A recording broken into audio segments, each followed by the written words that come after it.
Okay, so our next lesson is about change of state. So far we've looked at specific heat capacity, how hard it is to heat materials up once they're in the same state all the time. So we can heat up a solid or we can heat up a liquid, but we haven't talked about what happens with the change of state.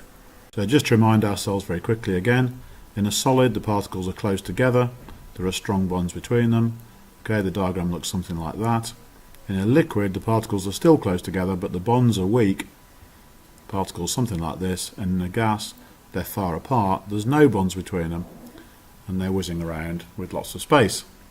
Now the important thing to think about here is we put in energy to make these particles vibrate more and more and more, and that increases the temperature. But if we're going to break the bonds between the particles, okay, either turning from a solid to a liquid or turning from a liquid to a gas, we've got to put energy in to break the bonds. Okay, so this is a different kind of energy. Before we were putting in energy in order to make the particles move faster, so their temperature increased. We're not making them move faster, we're just breaking the bonds. So in a change of state, we're not increasing the temperature, we're just breaking the bonds. So if we look at this on a graph where we look at the temperature of a material against the energy we put in, as we put more and more energy in, you might imagine that the line for temperature would just go up and up and up because the particles have got more energy, therefore their temperature is increased. But the subtlety to this is that that does happen at first. So if we're in the solid state here, as you increase the amount of energy in, the temperature does increase, but then the energy that we're putting in is going into breaking the bonds. So this is the change of state from a solid into a liquid. Then we heat the liquid up because the kinetic energy of the particles is increasing, and then we've got to put energy in again just to break those bonds and turn it into a gas. So for water, this temperature is 0 degrees C and this temperature is 100 degrees C, but of course it depends on the material that you're using. Okay, at this point here it's all solid, so as I put energy in, the kinetic energy of the particles is increasing. Here it's melting, so we've got a solid and a liquid in this part. Okay, here it's all liquid, here we've got a liquid and a gas, and finally it's all gas. Where's the energy going? Well, when you're heating a solid up, it's all going into the kinetic energy of the particles. That's why the temperature is increasing, because remember that temperature is just a measure of the average kinetic energy of the particles. When we're melting the solid, okay, then where we're putting the energy in is the potential energy of the particles. So although we're putting energy in, the temperature is not increasing because the kinetic energy of the particles isn't increasing. We're just breaking the bonds and moving the particles apart. Okay, in a liquid again, it's all kinetic energy, so the liquid gets hotter until it reaches again the change of state, and then we're pulling the particles apart again, so it's the potential energy. And then finally, once you've got a gas, steam doesn't have to be 100 degrees C, steam can be much hotter than 100 degrees C because we're increasing the kinetic energy of the particles again. So this is a very, very important graph for you to understand. Okay, you can put energy in without actually increasing the temperature. Okay, and this section of the graph here is called the latent heat of fusion. Okay, because we are putting energy in, or if we were cooling the other way, you're releasing energy, but all the energy is going into the change of state, not to a change of temperature. So now we've got our idea about the heat of fusion of ice, that is the amount of energy that it takes to melt ice. We can try to work out a number called the specific latent heat of fusion for ice.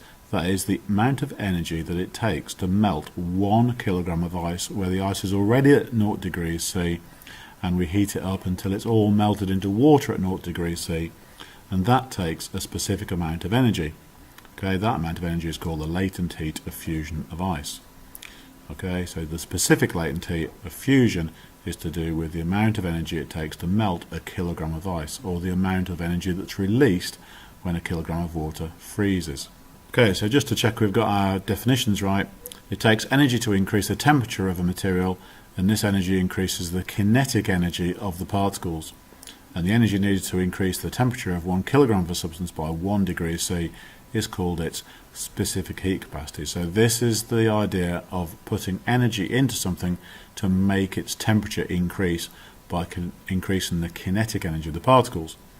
But it also takes energy to change the state of a material. For example, in this lesson we're doing solid into liquid, and that energy increases the potential energy of the particles, and the energy needed to turn 1 kilogram of a substance into a different state at the same temperature is called its specific, which just means per kilogram, latent heat.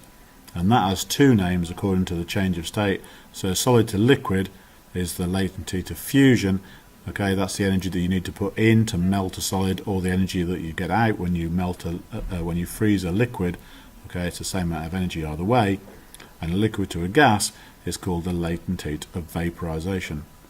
Okay, so you'll get two different numbers for any material, which are basically how hard it is to melt it and how hard it is to boil it. Okay, so we do this experiment, and I've got an example to put in of the sort of results you might get.